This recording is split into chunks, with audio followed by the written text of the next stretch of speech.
Today we see Asia as rising, as prospering. Some even call this the Asian century. What is the dynamics or relationships that you see between Asia and the West today? I think Asia wants to continue to grow, and to grow we need trading partners. We need the West to be a market as much as we were a market for them before.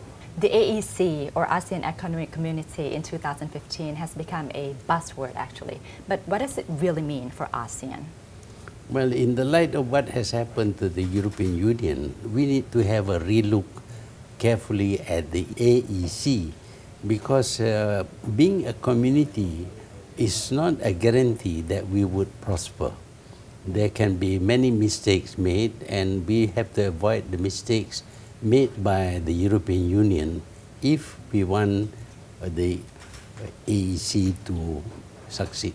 Looking around ASEAN, do you see any rising leaders or politicians who might become the faces of ASEAN, like how you or Lee Kuan Yew did in the past? Well, I look upon President Suharto as a kind of father figure before. I think ASEAN needs one now.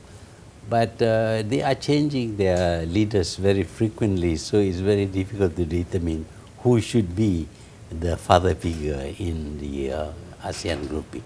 How do you view Thailand? More as a friend or as a competitor? Thailand has always been a friend. Of course, we compete sometimes. Sometimes we have problems, but we can resolve those problems. In particular, when there was overlapping claim over the sea, and the oil, the resources there, we decided that we should divide the resources 50-50 between us. As you know that now Thailand's deep south, we have conflicts and violence down there, and Malaysia has helped by being a facilitator for Thailand to talk with the BRN. How best do you think we can solve this conflict?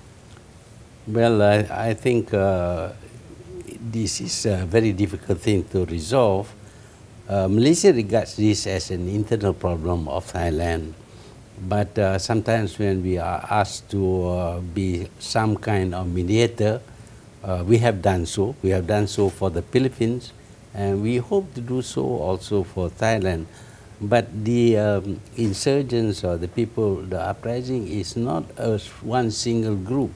There are very many groups. So when you talk to a few, the rest may not agree. Some even believe that Malaysia is somehow part of the problem in the south. Those people obviously look to Malaysia as something that they would like to achieve.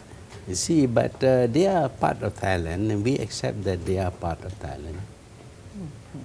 For Malaysian politics lately, it has been very colorful, especially the past election with a very strong opposition, I can say, led by Anwar Ibrahim. Was that a wake-up call for UMNO? It is a wake-up call for UMNO, but not because of Anwar Ibrahim, but because the party is getting old, the leadership is getting old. We need to renew from the bottom, from the younger people. But Anwar is not a problem. You yourself are a controversial figure, both at home and abroad. How do you live with this notion every day? I don't know why I should be controversial. I did what I think is right, and it has proven to be right. For example, on the currency crisis, I didn't want to follow the IMF, but today the IMF admits that what I did was the right thing. You don't sound like an 88-year-old. You don't look like one. Do you feel 88? Well, whether I feel or I don't, I'm still 88. You look very healthy, actually. Thank you. You exercise, or what do you do to keep fit? I do some exercise. I still ride horses and things like that.